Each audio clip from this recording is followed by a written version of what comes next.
Okay, so this video right here, I'm showing how to cover the thin edges. So all around the head is actually a number 2, dark Caesar, but the edges, the front edges on both sides is actually a number 4. So if you comb it back right here, you can tell right here it's still thick because the hair is thick right here actually in the middle.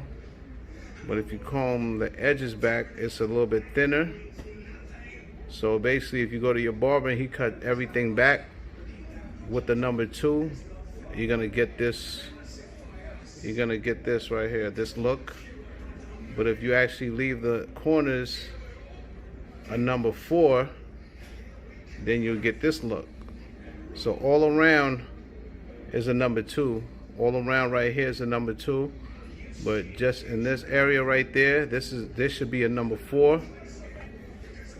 And this side right here should be a number 4. Right here. You can see right here as I comb it back, it's a little thinner. If I comb it forward, it looks less thin.